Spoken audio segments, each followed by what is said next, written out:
Hello and welcome in our YouTube channel Metallurgical Facts.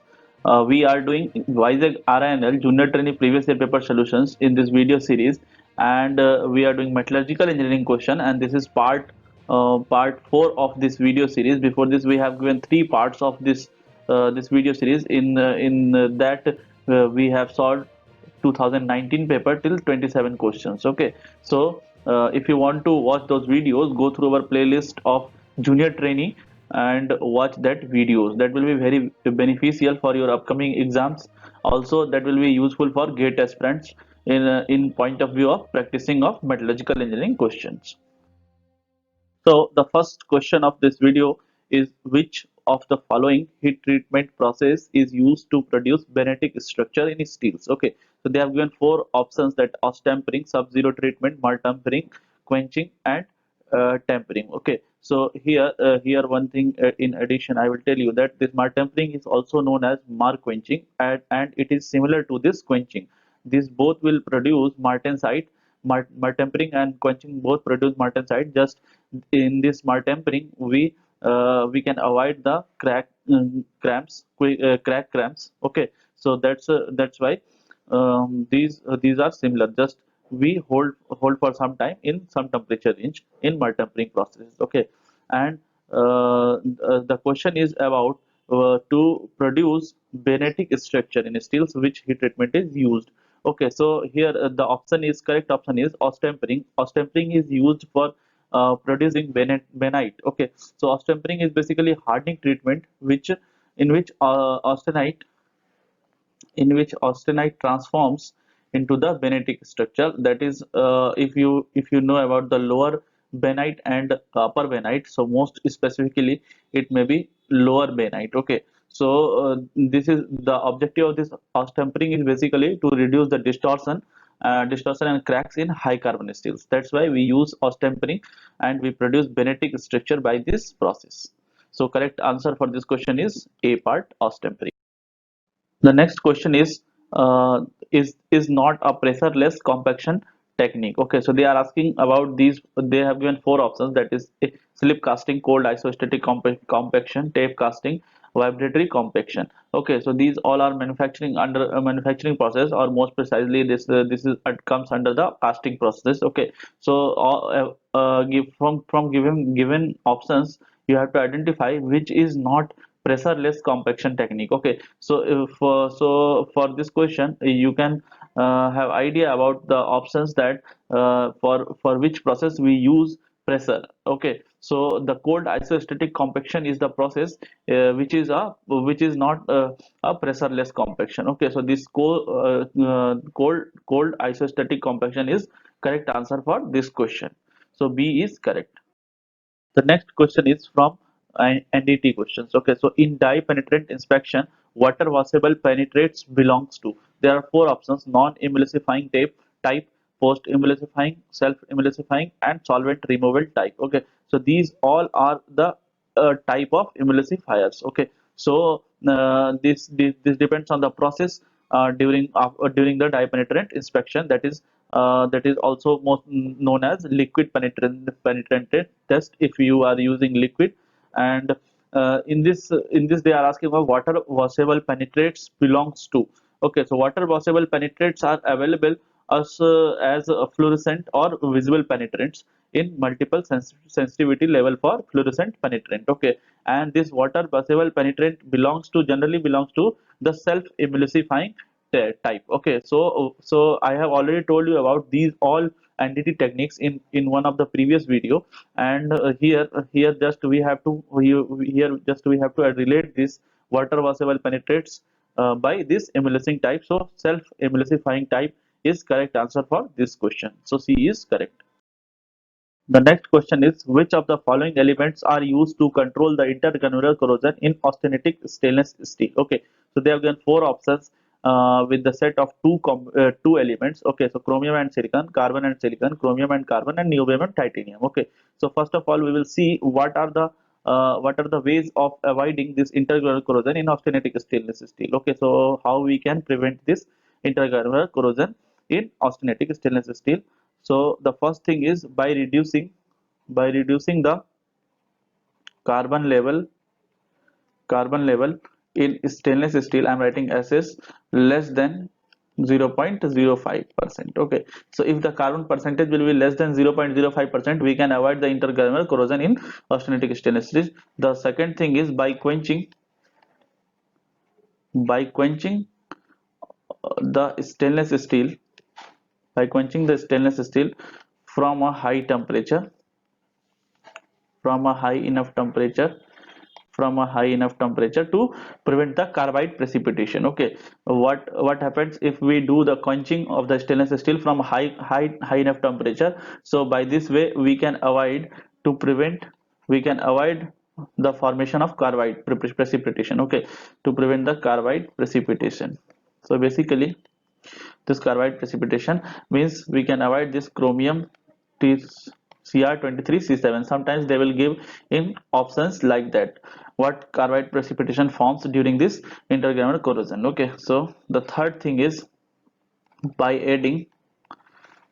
adding carbide formers or carbide forming elements. Okay, so that what will happen if we will add this carbide forming elements, that carbide forming elements will react with this that carbon, and there will be no free carbon available to react with this chromium. Okay, so that by that way we can avoid this intergranular corrosion. Okay, so for this adding carbide formers we use niobium and titanium. Okay, so from here we can observe that this niobium and titanium is correct answer for this question. Okay, so D part is correct. In addition, I have told you two more points, so please keep this in your mind also.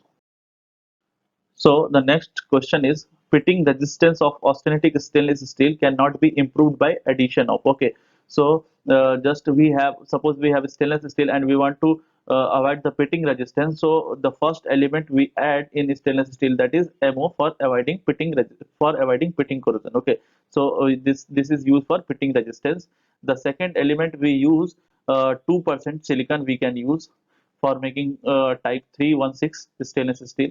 Okay, and for third element is 0.2% nitrogen, and the rest, the chromium is already in that stainless steel. Okay, so molybdenum, silicon, and nitrogen and chromium. Okay, so from here we can eliminate that option. Nitrogen is in our list, molybdenum is in our list, and chromium is in our list. So carbon uh, cannot be added to avoid the pitting resistance of austenitic stainless steel. So these are the elements we use for avoiding the pitting corrosion. Okay, so the next question is silver extraction by cyanidation process is not preferred because more is required for precipitation. Okay, so this silver extraction is basically done by the hydrometallurgical route, because hydrometallurgical route is basically used where we have available lean ores, that is low grade ore. Okay, in which the metal content is very less,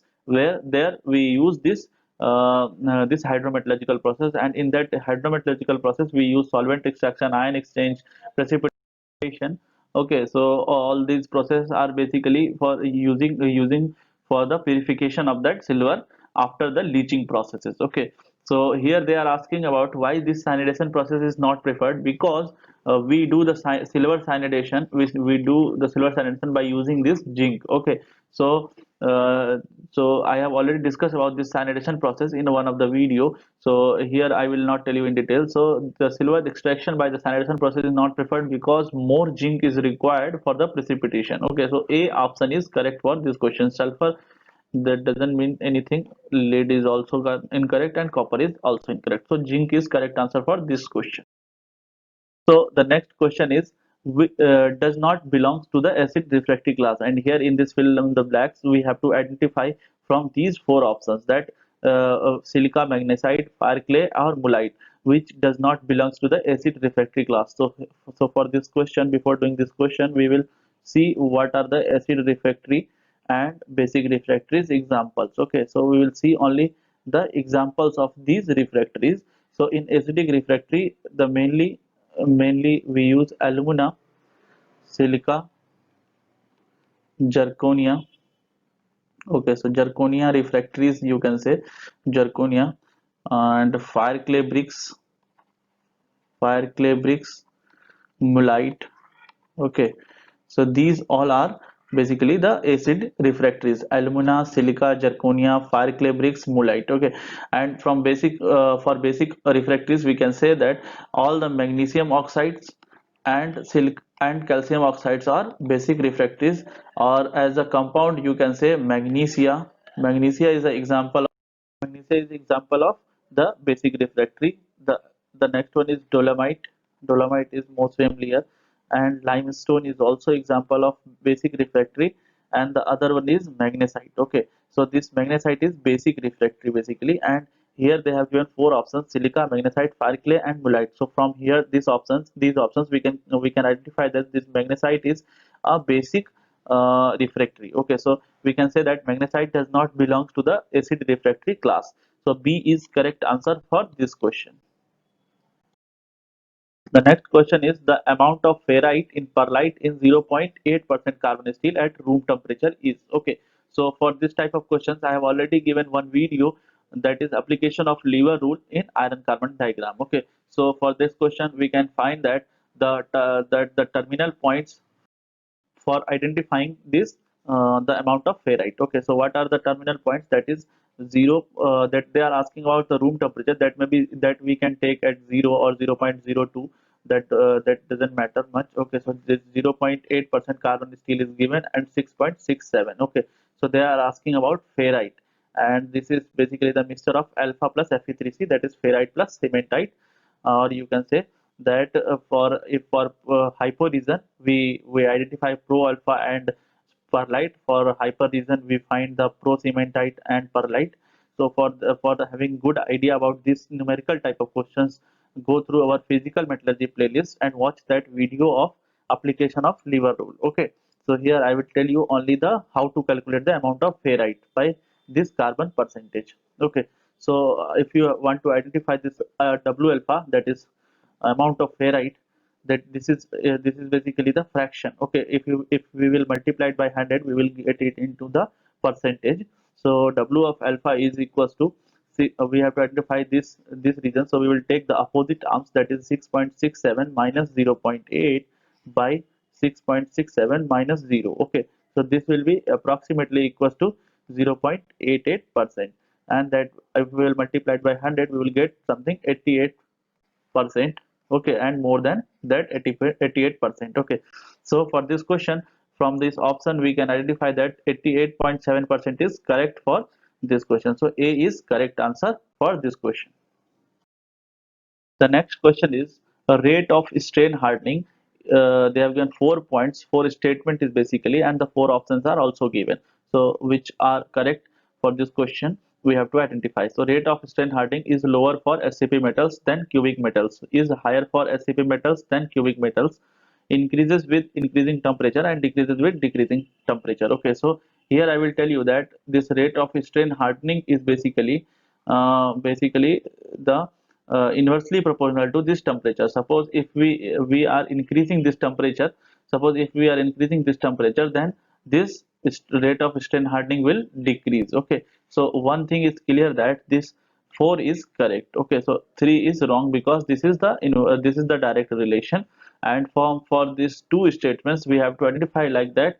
For the SCP metals we have the relatively fewer slip system than cubic system. Okay, so for this we have 3, and for cubic system we have 48 for BCC, 12 for FCC, like that. Okay, so this slip system plays important roles while strain hardening, and the rate of strain hardening is basically lower for SCP metals than cubic metals. So statement first and statement fourth is correct for this question.